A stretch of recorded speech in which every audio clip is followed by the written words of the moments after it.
तो ये समझ लो कि पीला साफा अपने गर्दन में टांग के जाओ, अकेले नहीं, कुर्ता पैजामा भी पहन लो और 5 लोग थाने में चले जाओ। जाओ थाने में, अगर तेरे साथ कोई दुर्व्यवहार होता है तो लखनऊ में ओम प्रकाश राजभर सीएम और डीजीपी के सामने बैठता है, वहां बैठता हूं और वहीं से हम नकेल कसते हैं। इस नाते आपको आगाह करता हूं कि आप लड़ना सीखो अपने हक के लिए। दरोगा जी जो होगा थाने दूसरे जिले से आया नौकरी करने, वो किसी का रिश्तेदार नहीं, किसी का गुलाम नहीं, वो गलत नहीं करता है। आप जाते नहीं हो, अपनी बात बताते नहीं हो, इस नाते तेरे साथ कभी कभी अन्याय होता है, यही तेरी दुर्गति का कारण है। जाओ थाने पर।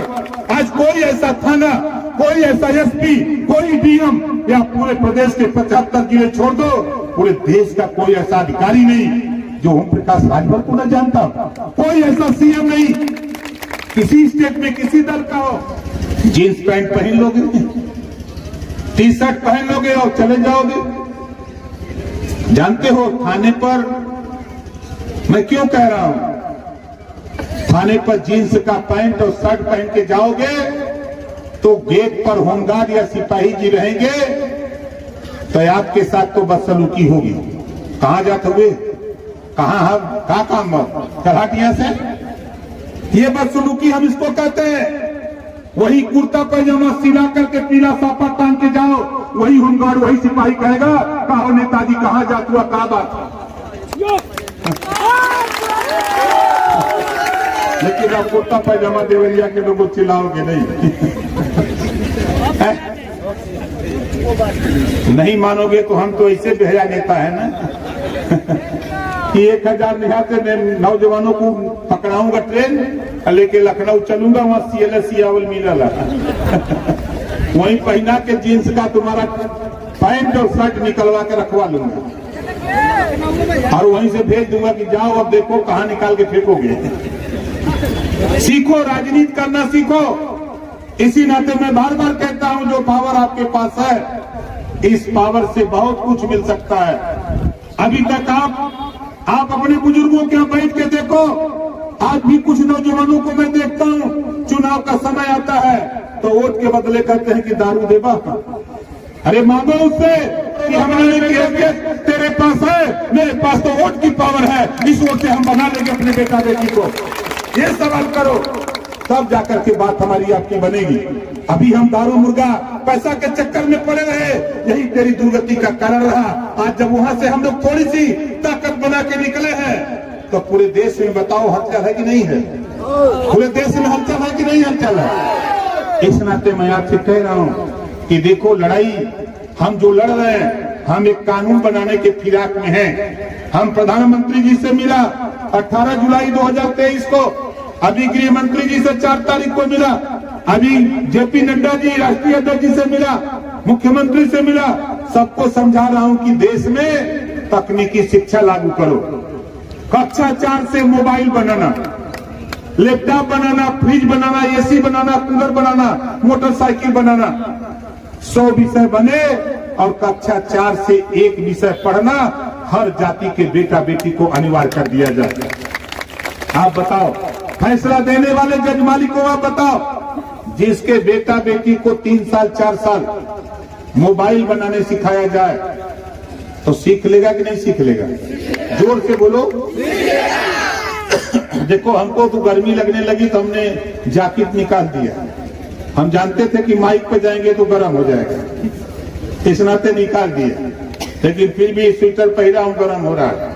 तो कुछ गर्मी आप लोगों को भी लग रही है कि जाड़ा लग रही है? गर्मी लग रही है, जाड़ा नहीं लग रही है। इस नाते हम आप लोगों से कहना चाहता हूं कि देखो जब मोबाइल बनाना, फ्रिज बनाना, एसी बनाना, कूलर बनाना, इस तरह का विषय हम कक्षा 4 से लागू कराना चाहते हैं।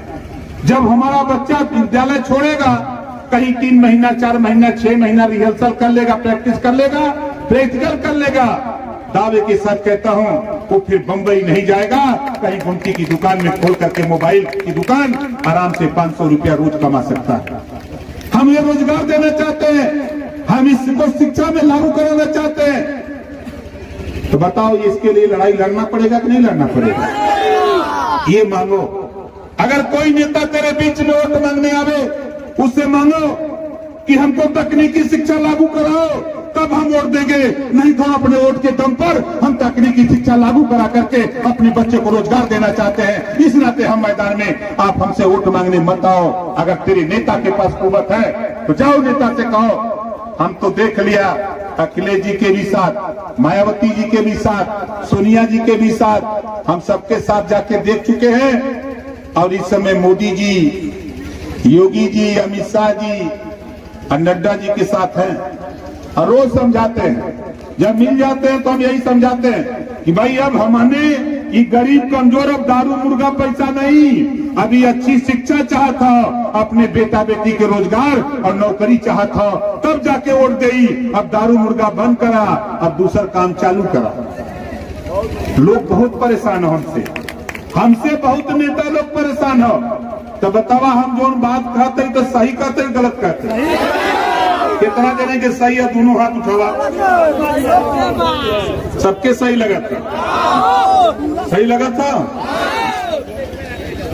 देखा, देश की आजादी की लड़ाई में सरदार वल्लभ भाई पटेल जी, राष्ट्रपिता महात्मा गांधी जी, ये लोग जब देश की आजादी का बिगुल फूका इन लोगों ने, तो जाकर के पूरे देश में समझाने का प्रयास किया कि जो अंग्रेजों ने शराब का व्यवस्था बनाया देश में, जिस दिन देश आजाद होगा, सरकार हमारी होगी, उस दिन हम शराब बंद करेंगे। ये नारा था उनका।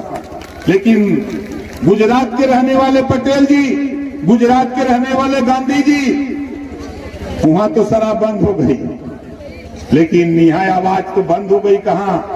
यहाँ तो हम देखते हैं चुनाव आता है तो बड़ी संख्या में लोग कहते हैं, एक नारा बोलते हैं कि बाटी चोखा कच्चा ओट, बाटी चोखा कच्चा ओट, दारू मुर्गा पक्का ओट। ऐसा भाषा बोलते हैं। इसको बदलना पड़ेगा साथियों, इसको बदलना पड़ेगा। नहीं तो ये सोच लो कि हम लड़ाई को जो लेकर इस मुकाम तक हम आए हैं, बड़ी मेहनत किया हूं, और आप घबराओ नहीं। मजबूर कर दूंगा देश और प्रदेश की सरकारों को, थोड़ी सी मेहनत आप करो, थोड़ी मेहनत हम करते हैं, और आपको इतिहास बना करके हम देंगे। और मैं तो कह रहा हूं, आप बताओ कितने लोग चाहते हो कि उत्तर प्रदेश में भी शराब बंद हो जाए? जरा हाथ उठाओ। देखा जे पिया तो नहीं उठाओ, पिया वाला लोग तुरंत वो भी बंद हो जाए तो मिली कहां से? घबराओ नहीं, आपको दूध पिलाऊंगा, फल खिलाऊंगा, लेकिन शराब नहीं पीने दूंगा, ताकि आपके पास दूध पियोगे तो बुद्धि होगी, फल खाओगे तो ज्ञान होगा, तब आगे बढ़ोगे। शराब पी करके जाकर के नाले में नकुला रगड़ोगे, ये कामों प्रकाश राजभर नहीं करने देगा।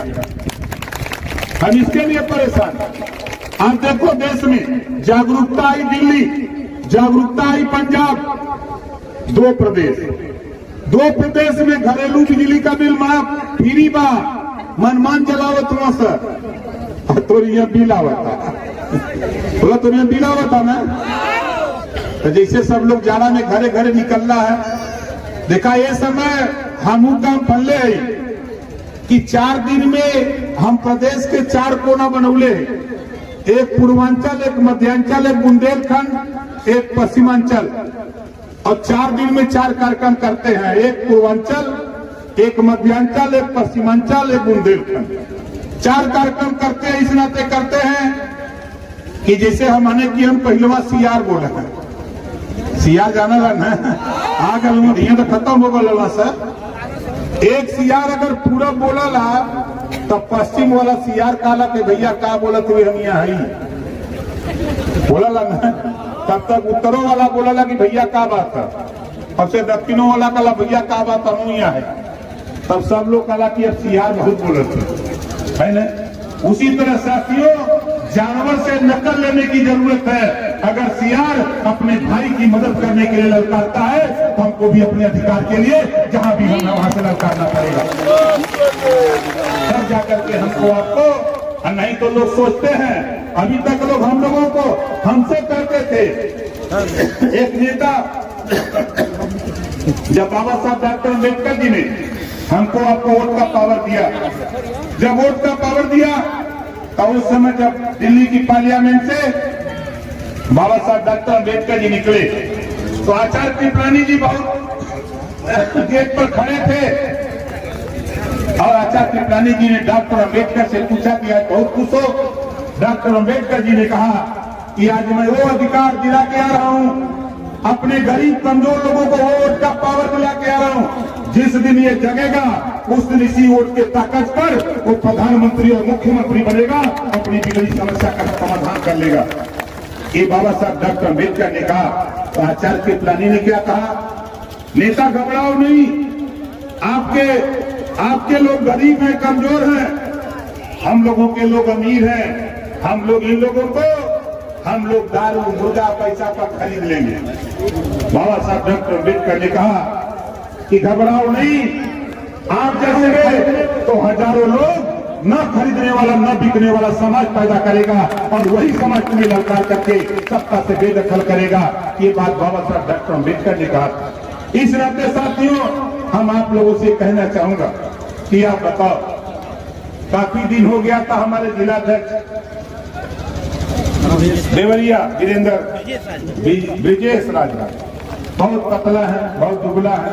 आप लोग रोटी वोटी इसको खिलाते नहीं हो, लगता है नहीं खिलाते, जाता होता नहीं है कहा इसको खिलाया करो, थोड़ा कमजोर है बेचारा। देखो